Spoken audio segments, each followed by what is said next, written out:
الرحيم رب زدنا نافعا وفهما مستقيما وهداية صالحة ولا قوة إلا بالله العلي العظيم لا حول ولا قوة إلا بالله العلي العظيم اللهم علمنا علما نعرف به أوامرك ونعرف بنهيك وعزرة ونعم الملائكة المقربين وخرجنا من الظلمات الوهم وافتح لنا أبواب رحمتك وعلمنا أسرار حكمتك يا رب العالمين رب اشرح لنا صدرنا ولسانا واحلل عقدة من لساننا قال الشيخ المسلم تعالى نفعنا كونه في الدارين sekarang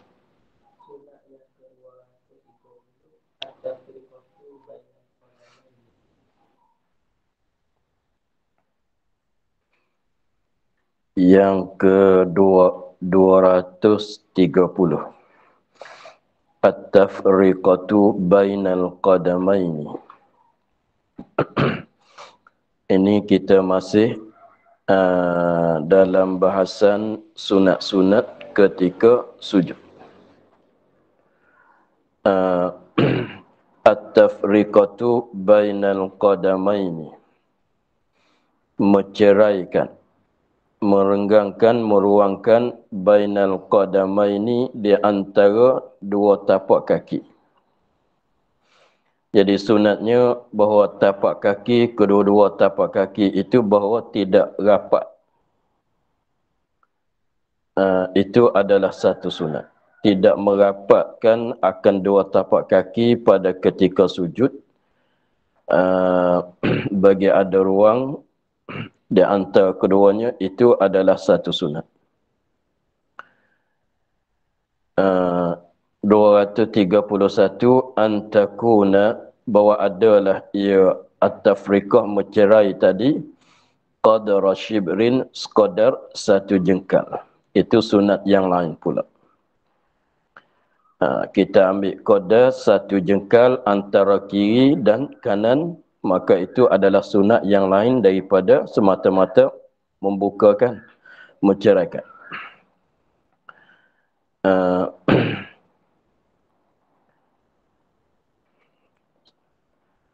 232 at-tafriqatu bainar rukbataini, mencerai atau meruangkan di antara dua lutut. Maknanya di sini maknanya sunat bahawanya dua-dua lutut itu jangan merapatkan. Itu satu sunat. Dan 233 antakuna, bahawa adalah ia ruangkan, ceraikan tadi itu qadra shibrin, sekadar satu jengkal. Ini sunat yang lain pula.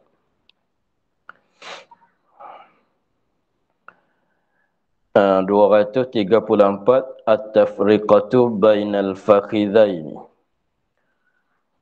menceraikan, meruangkan, renggang bainal fakhizaini, di antara dua paha. Ini pun satu sunat yang lain pula. Makna dia dah zahir. 235 antakuna qadra shibrin aidan. Ini pun sunat yang lain pula. Antara dua paha itu qadar satu jengkal disenggangkan, maka itu adalah sunat yang lain pula. 236 wad'ul kaffaini hadwal mankibaini, letakkan dua tapak tangan, letak di atas lantai, letakkan dua tapak tangan di atas lantai, hadwal mankibaini, membetuli bahu, membetuli bahu. Jadi tapak tangannya ketika kita sujud itu disunatkan luas dianya, bukaan dianya sama luas dengan kepala bahu kita. Jadi maknanya betul dengan bahu. Jangan masuk rapat, jangan masuk rapat sampai dekat telinga. Jadi ketika sujud tu jadi berbetulan oleh dua tapak tangan dengan dua kepala bahu. Itu adalah satu sunat pula.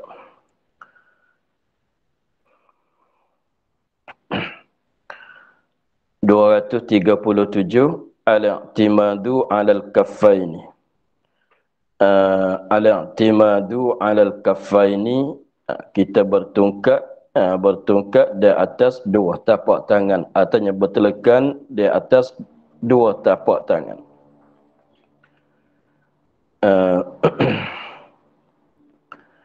Jadi maksudnya apabila kita sujud tu memanglah lutut kita dah letak di atas lantai, tetapi apabila kita sujud tu tapak tangan pun letak di atas lantai, dahi dan hidung pun letak di atas lantai juga. Tetapi yang mana tempat kita nak berat, kita nak telekan di atas dianya ialah dengan tapak tangan. Sebab bukan maksud katanya bukanlah ketika kita sujud tu kita bertelekan beratnya di dahi, bukan dia. Jadi di tapak tangan itulah yang kita bertelekan di atasnya. Semacam kita bertukar dengan tapak tangan. Sebab dahi dan hidung tu tak sunat kita beratkan di atas dia, tapi jangan kita ringankan kepala kita sehingganya kita tekankan dahi kitanya sekiranya kalau ada umpama kapas yang bulat di antara dahi dengan lantai itu, maka jadi rapat. Maka tempat yang kita bertekannya ialah dua tapak tangan. Itu pada masa kita sujud. 238, dhammu asabi'il yadaini. Impunkan jari-jari dua tangan.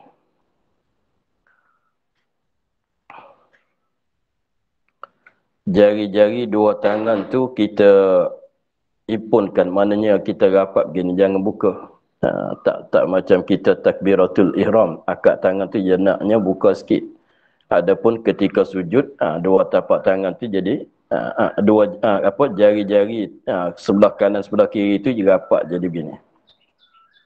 Itu mana impunkan, impitkan akan segala jari-jari bagi dua tangan. Itu sunat. 239, antakunal asabi'u mansyuratan, dihunjurkan.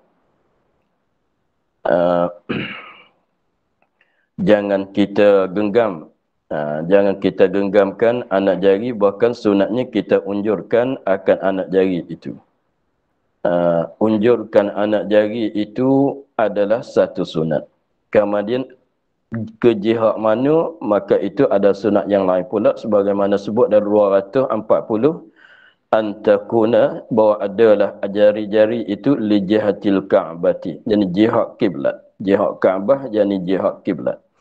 Jari kita tu dihunjurkan unjuk kepada jihad, kepada arah kiblat. Jangan kita keluar ke kanan, jangan kita keluar ke kiri. Betul menghadapi kepada kiblat. Jadi hujung jari kitanya ialah sebelah hujung bagi jari kitanya ialah menghadapi kepada kiblat.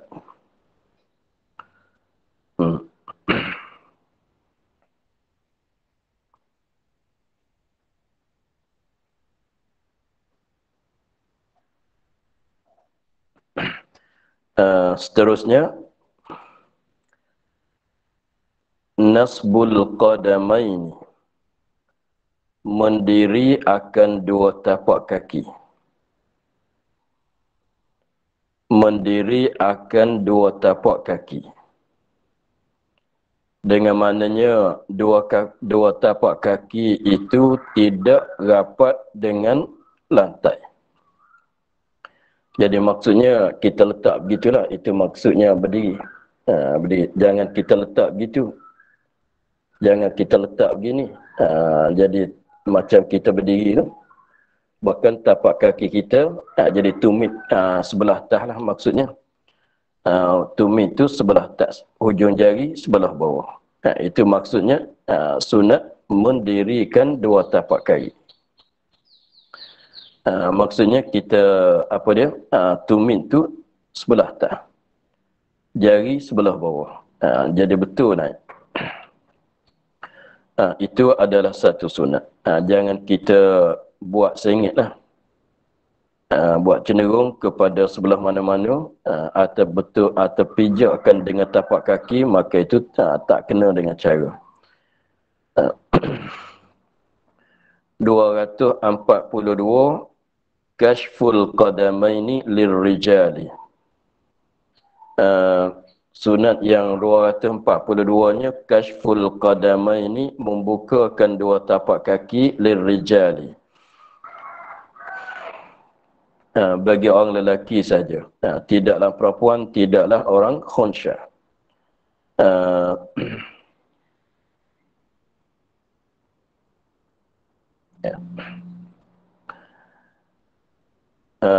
Kashful qadamaini, membukakan dua tapak kaki lirrijali. Tidak orang perempuan, sebab tapak kaki sebelah atas sebelah bawah semuanya bagi orang perempuan tu adalah aurat. Kalau terbuka tu maknanya membukakan aurat, menyebabkan batal sembahyang. Itu nisbah bagi orang perempuan dan al-khunsa. Tetapi dengan sebab orang lelakinya ialah aurat dianya sakat lutut saja, maka sunatnya tapak kaki itu jangan ditutup oleh umpama kain. Jangan ditutup oleh umpama kain, dan stukin pun tidak. Jadi maknanya tapak kaki kita tu mulai daripada dua buku lali sampai ke hujung jari, mulai daripada buku lali sampai ke hujung jarinya, sunatnya dibukakan, ditelanjangkan. Tidak diselimut, tidak ditutup, tidak dilindungkan oleh umpama kain. Sunatnya begitu. Itu untuk orang lelaki saja, sebab tapak kaki itu tak jadi aurat.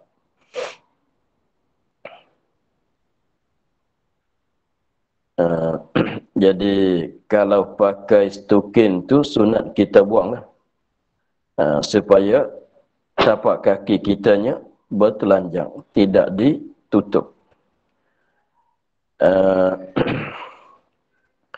234 Ibrazul qadamaini min tahtis sawbi, muzahirkan akan dua tapak kaki min tahtis sawbi, daripada sebelah bawah kain. Jadi maknanya kalau kita pakai kain belikat atau pakai baju tuk tu, apabila kita sujud tu seelaknya kain belikat kitanya, artinya orang lelaki lah ni, artinya baju tuk dianya, baju jubah dianya, tidak selimut akan dua tapak kaki. Jadi maknanya yang kita, apabila kita sujud tu, hujung kain kita tu tidak melindungkan mulai daripada tumit, mulai pada dua buku lali. Jadi naknya begitu. Maka 242, 243 tu maknanya dekat-dekat, makna dia tu lebih kurang. Jadi maknanya kalau kita tak pakai stukin, masalah. Kalau kita tak pakai stukin, dah kaki kita dah telanjang, maka apabila kita sujud tu, hujung kain kita tu jangan meselimutkan akan dua tapak kaki. Jadi mana tapak kaki kita tu keluar daripada ujung kain. Jangan apabila kita sujud tu, kita tarik hujung kain kita, selimutkan dua tapak kaki, itu tak disunatkan. Bahkan kita sujud, biarlah tapak kaki kita tu sebelah luar bagi kain. Itu maknanya tidak masuk di bawah kain, tidak. Itu nisbah bagi orang lelaki lah. Sebab tapak kaki itu bukan dia aurat bagi orang lelaki. Tak wajib ditutup. Bahkan sunatnya membuka. Kira sekat mana? Sekat dua buku lali sampai ke hujung jari. 244 Tawjihul asabi'il qadamaini li jihatil qiblati, menghadap akan jari-jari dua tapak kaki li jihatil qiblati, li jihatil ka'bati, bagi jihad Ka'bah, yakni jihad kiblat. Jadi kita menghadapkan akan jari-jari kaki menghadap kepada arah kepada jihad kiblat. Jadi maknanya jari kita tu maknanya perut dia. Orang sana panggil perut, tidak. Jadi maknanya apabila kita letak tu maknanya di sini tu bersentuh dengan lantai. Bukan kepala di sini, bukan dia. Kalau kita letak begini itu tak kena dengan cara. Sebab yang apabila kita letak di sini maknanya bersentuh sekali dengan kuku. Kita letak betul begini. Tapi yang sunatnya kita bagi belok sikit. Supaya hujung dianya menghadap kepada kiblat. Tapi ini nak kepada orang kaki lembut lah. Sekiranya kalau keras tu nak buat macam mana? Sekadar dia boleh. Itu adalah yang sunat. 246 yustahabbu fathul ainaini fis sujudi hatta tasjuda ma'ahu wa yulhaqu bihi ar-ruku'. 246 yustahabbu disunatkan fathul ainaini membukakan dua mata, jangan pejam. Fis sujudi pada ketika sujud. Jadi maknanya sunatnya pada ketika kita sujud jangan kita memejamkan dua mata. Kita bukakan dua mata kita, jangan kita pejam. Itu adalah sunat. Supaya apa disunatkan bukakan dua mata itu hatta tasjuda ma'ahu, sehingga bersujud oleh mata itu ma'ahu ma'al musalli, serta orang sembahyang. Jadi maknanya jadi kalau kita pejamkan mata ketika kita sujud, maknanya mata kita tak sujud, hanya badan kita hanya sujud. Pada maknanya begitu. Tetapi kalau kita bukakan dua mata kita, pada maknanya mata kita pun sujud juga. Selain daripada dahi kita dah sujud, hidung kita dah sujud, naknya mata kita pun sujud juga. Cara nak sujudkan dengan dua mata, maknanya kita jangan pejamkan dua mata, bukakan dua mata itu. Itu ketika sujud, maka dia katanya wa yulhaqu bihi ar-ruku', dan dia menyerupaikan dengan sujud, disamakan dengan sujud ar-ruku'u, rakaat. Jadi maknanya ketika rakaat pun sama juga disunatkan jangan kita pejam. Disunatkan kita jangan pejam ketika rakaat dan ketika sujud. Jadi pendek katanya kedua-dua kelakuan itu pada masa kita sujud, pada masa kita rakaat, maka sunatnya jangan kita memejamkan dua mata. Sujud mata terbuka, rakaat pun mata terbuka. Itu sunat-sunat.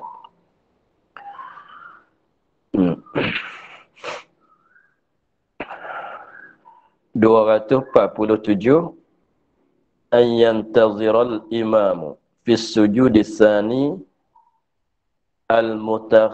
al-mutakhallifa li'itmamil fatihati.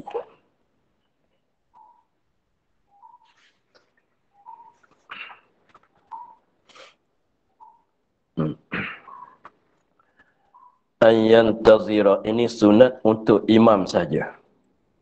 Ayyantaziral imamu, bahawa menunggu menanti oleh imam. Tunggu dan nanti di mana? Fis sujudis tsani, pada sujud yang kedua. Tak kiralah rakaat mana-mana sekalipun, tetapi sujud yang kedua tempat yang dia tunggu. Menunggu menanti oleh imam pada sujud yang kedua. Sujud yang kedua tak kiralah rakaat mana-mana sekalipun, rakaat yang pertama, rakaat yang kedua ke, yang ketiga, yang keempat, sama saja. Tunggukan siapa di situ? Disunatkan imam menunggukan pada sujud yang kedua. Tunggukan siapa? Al-mutakhallifa, akan makmum yang berketinggalan, yang terbelakang, yang berketinggalan, yang terbelakang mutakhallifah terbelakang tu li itmamil fatihati supaya muspenuhkan Fatihah. Li itmam supaya untuk katanya kerana muspenuhkan Fatihah, yakni Fatihah makmum tadi. Jadi ini kita ulang kembali kepada masalah katanya makmum apabila makmum yang masbuk masalan. Makmum yang masbuk apabila apabila dia sibuk dengan baca doa iftitah, maka apabila dia sibuk dengan baca selepas pada dia takbiratul ihram, sepatut bagi makmum yang masbuk tu ialah terus baca Fatihah. Tak disunat bagi dianya baca doa iftitah dan a'udzubillah. Tetapi dia ni seorang makmum yang masbuk ini apabila dia takbiratul ihram, dia terus baca Fatihah. Dia terus baca doa iftitah. Dia masuk baca doa iftitah dan a'udzubillah. Maka apabila dia mulai baca bismillah masalan, maka imam turun rakaat. Apabila imam turun rakaatnya, hukum bagi dianya ialah tak boleh nak sujud bersama dengan imam, wajib dia kena baca Fatihah sekadar dia baca doa iftitah itu.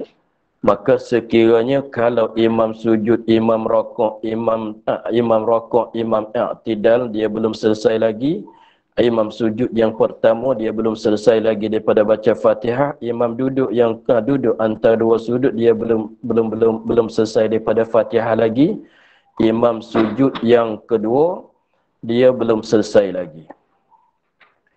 Maka sekiranya kalau imam tu bangkit daripada sujud yang kedua kepada berdiri, maka dia tu kalau kena niat mufarakah atau tinggalkan perbuatan dia. Maka dengan sebab tu disunatkan bagi imam tunggukan dia di dalam sujud yang kedua supaya dia dapat selesaikan Fatihah dan dapat dia rakaat.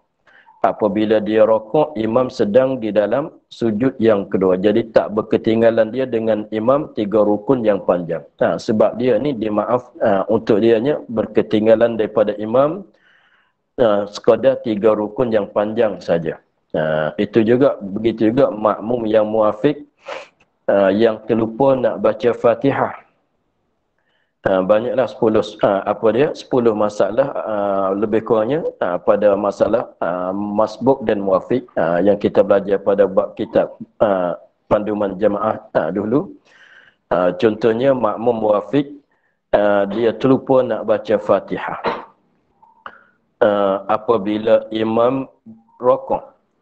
Apabila imam rakaat dan dia nak rakaat, apabila dia nak mulai rakaat, dia teringat kata dianya tak belum lagi baca Fatihah, maka tak boleh dia rakaat bersama dengan imam. Wajib dia kena baca Fatihah.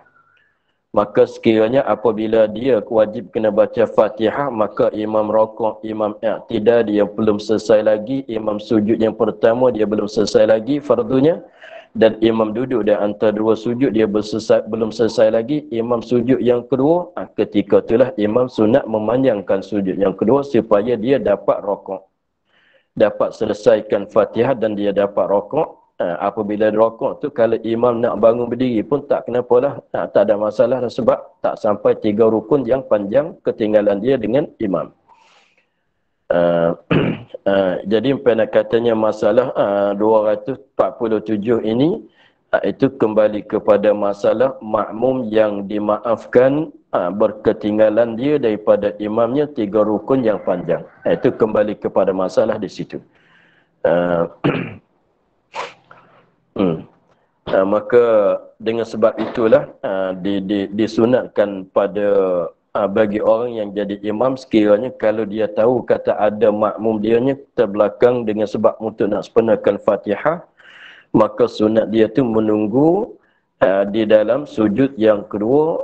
Maknanya sunat bagi dia tu memanjangkan sujud yang kedua sehingga dapat makmum tu menyelesaikan Fatihah belum pada dia angkat daripada sujud yang kedua. Maka apabila kita nak tunggu tu, maka jangan Jangan tunggu diam saja, janganlah. Kita bacalah doa mana-mana sekalipun. Sebab kita yang kemarin tu dah lepas bahawasanya bersungguh-sungguh kita berdoa ketika kita berada di dalam sujud. Maka jangan tunggu saja diam tu tak baca apa, itu rugi juga. Maka sambilan kita tunggu dia, sambilan kita baca doa. Artinya kita bertasbih sebelah kali, nampak tak sujud, tak rakaat lagi, kita berdoa pula. Habis di situ. Maka sekarang masuk pula masalah duduk antara dua sujud. 248 at-takbir lilintiqal ila sujudi baina sajdataini. Ilal julusi baina sajdataini. At-takbir mengucap takbir, mengucap Allahu Akbar lilintiqal bagi berpindah ilal julusi kepada duduk. Duduk tu baina sajdataini di antara dua sujud. Apabila kita nak memindahkan, nak berpindah daripada sujud kepada duduk yang duduk antara dua sujud, maka sunatnya kita mengucap Allahu Akbar. Tapi tangan jangan akadlah. Tak disunatkan akad tangan macam kita takbiratul ihram tu. Tangan tak disunatkan akad, hanya sunat takbir saja. Kenapa? Sebab setengah orang tu dia faham kata takbir tu akad tangan. Itu bukan dia. Takbir tu ucapan Allahu Akbar. Akad tangan lah. Jadi di sini sunat kita mengucap Allahu Akbar dengan tidak mengakadkan dua tangan.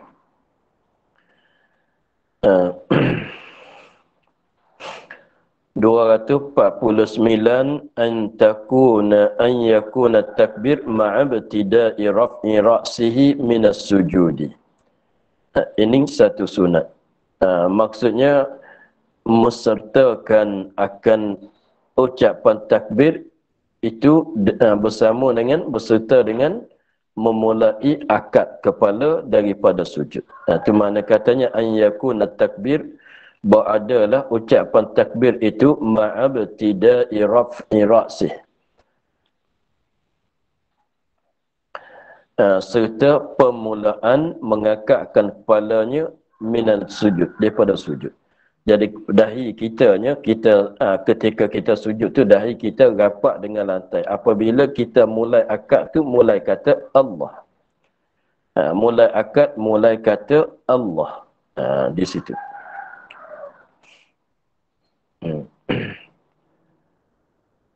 Dan itu satu sunat.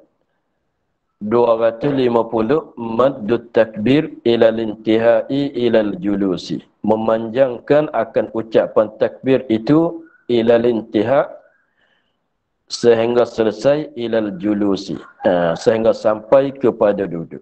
Jadi kita akad tu jangan pendek sangatlah. Jadi mulai ucap Allah tu sambil kepala kita mulai akad, mulai Allah.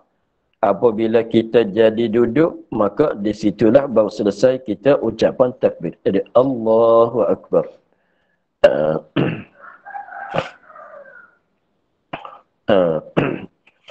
251 an yajharal imamu bit takbiri.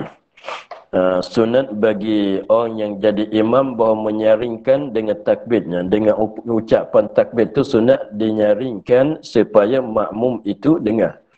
Supaya makmum itu dengar dan juga tahu katanya imam dah berpindah daripada sujud yang pertama kepada duduk antara dua sujud. 252 al-iftirashu fil julusi bainas sajdataini. Jadi duduk antara dua sujud itu kalau nak kira rukunnya, tak kira dengan sunat, kita duduk cara mana-mana duduk sekalipun, asalkan panggil katanya sujud duduk, maka dah memadai untuk nak hasilkan rukun duduk antara dua sujud. Duduklah cara mana-mana sekalipun. Sekiranya benda yang kita buat tu dipanggil kata duduk. Dipanggil kata duduk. Kalau kita belunjuk serta belunjuk, unjurkan kaki dan dua tapak tangan kita letak kat belakang, sebelah belakang. Jadi kita bersandar kepada belakang tu, maka itu pun memadai untuk nak jadi kata kita duduk antara dua sujud. Tapi tak kena dengan cara lah. Yang sunatnya cara duduknya, cara kita duduk antara dua sujud ialah duduk iftirash. Cara duduk. Jadi duduk semata-mata duduk antara dua sujud adalah rukun. Kita fahamnya begitu, kita mesti fahamnya begitu. Duduk semata-mata duduk, tak kira dengan kelakuan mana, dengan bentuk mana, maka itu adalah rukun. Duduk semata-mata duduk, tak kiralah duduk tu berkelakuan mana, maka itu adalah rukun. Yang sunatnya ialah rupa duduknya ialah rupa iftirash. Ini sunat. Ambil rupa duduk dengan rupa iftirash, itulah yang sunat. Jadi yang wajibnya bagi ada duduk antara dua sujud. Itu yang wajib, yang rukunnya. Duduklah cara mana-mana sekalipun, itu wajib. Yang sunatnya pilih ambil duduk dengan rupa iftirash. Itu adalah sunat. Al-iftirash fil julusi baina sajdataini, di antara dua sujud. Duduk iftirash tu caranya kita maklum, maknanya kita duduk di atas tapak kaki sebelah kiri. Tapak kaki sebelah kiri rampat sebelah jadi belakang, tapak belakang, tapak kaki sebelah belakang. Kalau kita berdiri itu mana sebelah atas. Yang sebelah atas ni kita panggil belakang, yang pijak ke bumi itu tapak. Yang sebelah atas tu dipanggilkan belakang. Maka apabila kita duduk iftirash, maknanya sebelah atas naik, turun ke bawah, dan tapak tu jadi naik ke atas, dan kita duduk di atas tapak itulah. Dan kaki sebelah kanan kita berdirikan. Kita berdirikan tapak kaki sebelah kanan. Itulah dikatakan duduk dengan secara iftirash. Maka sunat kita buat gitulah apabila kita duduk antara dua sujud. Masalah apa dia? Masalah duduk tahiyat awal itu belum sampai, tapi caranya samalah. Sini tak cakap lagi sebab kita sekarang masalah sunat-sunat ketika kita duduk antara dua sujud. Maka cara duduknya ialah, yang sunatnya ialah duduk dengan secara iftirash. Sekiranya kalau duduk bukan dengan cara iftirash, maka maknanya kita tinggal yang aula, khilaful aula panggil. Sebab aula yang sunatnya maknanya kalau kita duduk bersila masalah, bangkit daripada sujud kita duduk bersila, padahal tidak ada keuzuran untuk kita nak duduk iftirash, maka itu tak dapatlah pahala sunat, tapi hasil dah duduk. Pahala sunat iftirash tu tak dapat.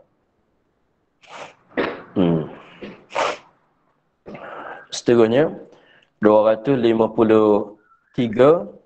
wad'u yadayhi ala fakhidhaihi. Ini adalah satu sunat, meletakkan dua tapak tangan, dua tangannya, yakni dua tapak tangan. Meletakkan dua tangan, yakni dua tapak tangan. Sebab yadaihi itu yadain mana dua tangan, tapi maksudnya tapak tangan. Ala fakhidhaihi, di atas dua pohonnya. Itu adalah sunat. Jadi maknanya ketika kita sujud, kalau nak tak tilik kepada sunat, tangan kita tu letak kat mana-mana pun boleh.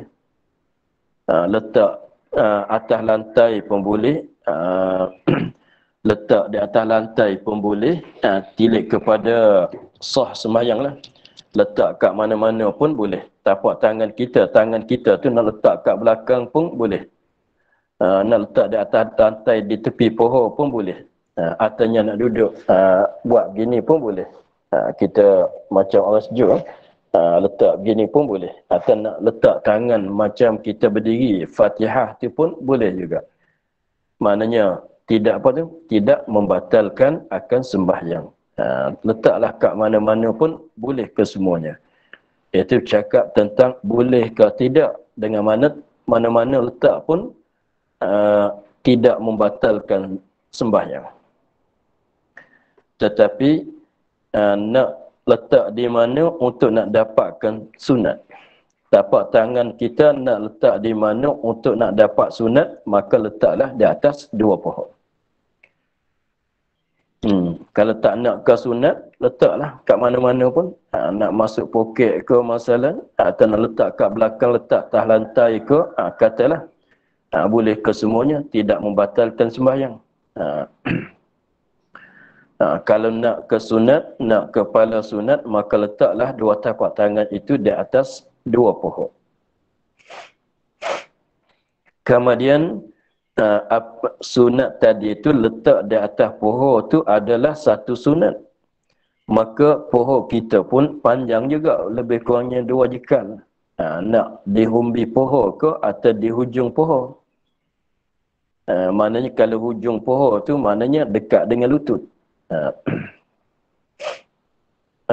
Maka 254 dia katanya antakuna yadaihi qaribatan min rukbatayhi. Itu sunat yang lain pula. Semata-mata letakkan tapak tangan di atas 2 pohon itu adalah sunat. Maka letak di atas 2 pohon tu, kalau kita letak depan, di tengah, di humbi, maka hasil ke semua. Itu masalah 253 tu semata-mata letakkan 2 tapak tangan di atas pohon, kat tengah pohon ke, ataunya di umbi dia, di pekalan dianya, atau di ujung dia, maka boleh ke semuanya. Dah hasil sunat, letak tangan di atas 2 pohon. Maka kalau nak sunat satu lagi pula, dah letak di atas pohon, dah dapat satu sunat. Nak sunat satu lagi pula, maka tapak tangan itu berdekatan dengan 2 lutut. Jadi maknanya kalau kita letak tapak tangan kita di atas, di tengah pohon atau naik ke atas ni, maka dapat pahala letak tapak tangan di atas 2 pohon. Sunat 254 tu tak dapat. Jadi tapak tangan kita tu letak berdekatan, bukan di atas lutut, berdekatan dengan lutut. Bukan letak di atas lutut. Letak tapak tangan dekat dengan lutut, itu adalah sunat. Kemudian dekat sakat mana? Kira kata dekat, itu lain pula. 255 an yusamita bi ru'usil asabi'i ar-rukbataini, bahawa mesamakan akan hujung-hujung jari akan 2 lutut. Jadi maknanya letak tapak kaki, letakkan tapak tangan di atas pohon, berdekatan dengan lutut. Maka sakat mana kita nak letak, sebab disunatkan kita unjurkan 2 jari akan jari-jari tangan tadi. Maka sekiranya apabila kita letak tu di lutut, contohnya ini pohon, ini lutut. Contohnya ini lutut, maka kita letak tu agaknya hujung jari kita sama dengan lutut. Jadi kita boleh buat gitulah. Jadi hujung jari kita, memanglah hujung jari kita tu tak sama, ada tinggi ada rendah, ada panjang ada pendek, tetapi kita ambilnya jadi hujung jari kitanya sama dengan lutut. Sekiranya kalau kita letak lutut kita letak begini, daripada lutut naik sentuh dengan hujung jari. Itu ada caranya. Ini sama di antara lelaki dan orang perempuan.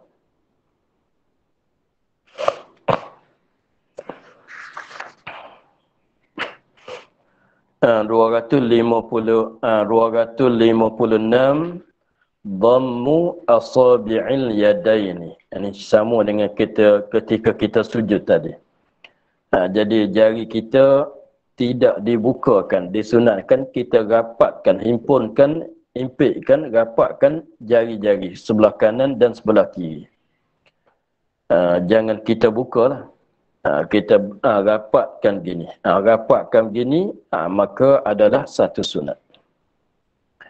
257 an takunal asabi'u mansyuratan. Jangan kita genggam. Sunatkan kita buka, kita unjurkan akan jari-jari sebelah kanan sebelah kiri, kita unjurkan. Jadi unjur tu pulaknya kat jihad mana, keluar begini ke, sengit ke begini ke, sengit ke begini ke betulnya begini. Ketika kita letak di atas lutut, di atas di atas ujung pohonnya, mari ke ni ke sebelah, sengit ke sebelah sini ke atau sebelah sini, maka tengok 57, 58 antakuna li jihatil ka'bati. Antakuna beradalah jari-jari tadi ketika kita unjurkan dia tu, dia menghadap kepada jihad kiblat. Jadi maknanya ikut panjangan jari kita ni, ikut panjangan jari kita tu terus betul dengan kiblat. Betul dengan Kaabah, betul dengan kiblat. Itulah.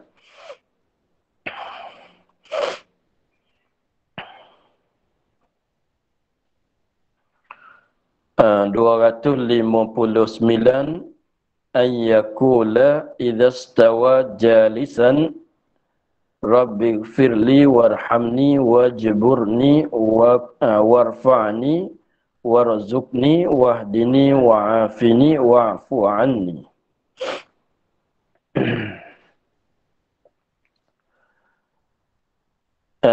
An yakula baca ia idza stawa jalisan, apabila betul ia keadaannya duduk. Istawa jalisan tu maknanya kita bangkit kepada duduk tu ketika, maknanya selama mana tak jadi duduk betul belakang kita, maka tak sunat lagi kita baca Rabbighfirli. Jadi maknanya kita sekarang kita kata kita sujud, apabila kita akad tu, akad lepas daripada separuh, tapi jadi sengit lagi. Jadi maknanya kita sujud, ni kepala, ni kepala, apabila kita bangkit, bangkit tu kalau begini tak jadi betul lagi. Apabila jadi betul, ni belakang kita betulnya begini, maka di situlah mulai kita baca Rabbighfirli. Jadi maknanya naik duduk, bangkit kita akak kepala kita, apabila jadi duduk betul duduknya, maka di situlah barulah sunat baca Rabbighfirli. Jadi maknanya selama mana kita akad tu belum sampai jadi betul begini, maka tak disunat lagi kita mulai baca Rabbighfirli. Naknya kita akad jadi betul, apabila jadi betul belakangnya, supaya betul cara kita lah. Sekarang tu nak betul tak boleh, ada sengit sikit ke depan, itu serahlah kepada kemampuan masing-masing. Maka apabila dah jadi betul, maka mulailah baca, sunatlah baca Rabbighfirli hingga akhirnya.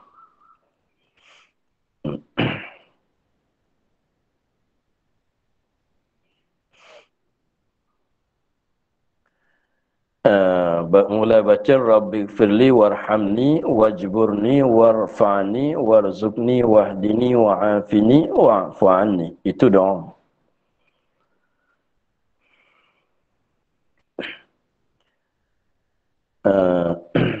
Dan 260 an yazidal munfaridu, an yazidal munfaridu wa imamu man marrah. Bahawa sunat bahawa menambah oleh orang yang sembahyang seorang diri, wa imamu man marrah, dan imam mereka yang telah terdulu sebut, ialah imam bagi makmum yang mahsur yang redha dengan setuju dengan memanjangkan sembahyang.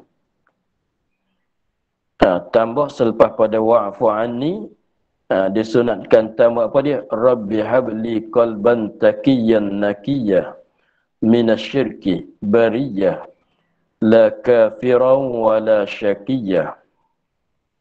Rabbi ighfir warham wa tajawaz amma ta'lamu innaka antal a'azzul akram.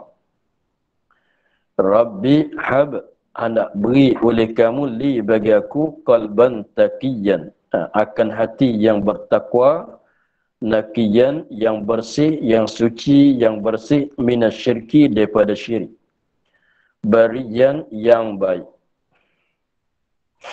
la kafiran tidak hati yang kufur, wala syakiyan tidak hati yang celaka. Rabbighfir warham, Rabbighfir, wahai Tuhan kami, ighfir ampun oleh kamu, warham dan hendak kasihan belas oleh kamu, wa tajawaz dan hendak melampau oleh kamu, amma daripada dosa-dosa, ta'lamu yang engkau mengetahui. Maknanya melampau tu makna jangan ambil salah di atas kesalahan dosa. Innaka, kerana bahasa engkau, anta al-a'azzu yang amat memenang, amat menang, al-akramu amat mulia.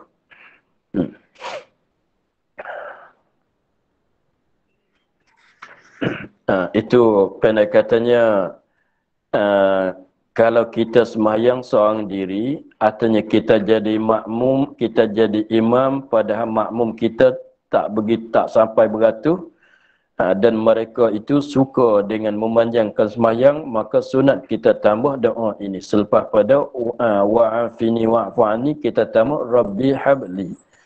Inilah doa yang dibaca ketika duduk antara dua sujud. Maka kita maklum apa dia, duduk antara dua sujud ni adalah rukun yang pendek. Duduk antara dua sujud adalah rukun yang pendek. Maka dengan sebab kita tambahkan doa Rabbi habli qalban taqiyan, ini tak mengapa. Tak mengapa sebab tak jadi memanjangkan lagi. Sekiranya kita nak tambah banyak pada ni lagi, tak boleh. Sebab duduk antara dua sujud adalah rukun yang pendek, maka tak boleh kita memanjangkan akan duduk antara dua sujud lebih lama daripada bacaan tahiyat. Sekiranya kalau lebih lama daripada bacaan tahiyat, maka itu membatalkan sembahyang. Sebab duduk antara dua sujud ni adalah rukun yang pendek. Tetapi kalau kita baca Rabbi habli qalban taqiyan, tak mengapalah. Selepas pada innaka antal azul akram, terus kita sujud yang kedua. Tak boleh kita memanjang, melainkan manjang untuk baca doa yang ditentukan untuk baca ketika duduk antara dua sujud. Dan juga melainkan juga pada masa kita sembahyang tasbih.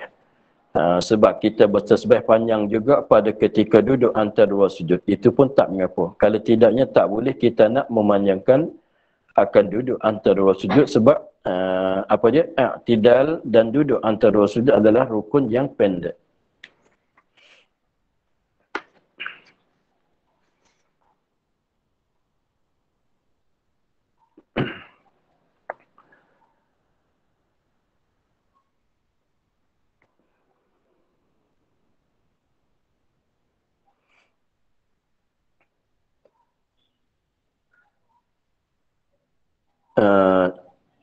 Yang ke 261,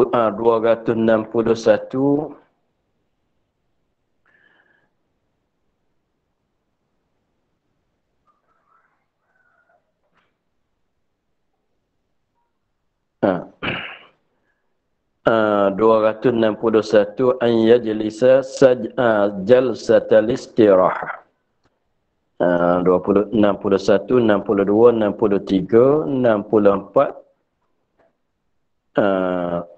itu sakutan dengan duduk istirahah. Kita sambung esok lah. Maka hari ini kita sekadar itu dulu. InsyaAllah kita sambung esok. insya-Allah 261 masalah sunat-sunat pada ketika duduk istirahat. Wallahu a'lam, alhamdulillah rabbil alamin. أعوذ بالله من الشيطان الرجيم بسم الله الرحمن الرحيم الحمد لله رب العالمين والصلاة والسلام على أشرف الأنبياء والمرسلين وعلى آله وصحبه أجمعين اللهم افتح علينا فتوح العارفين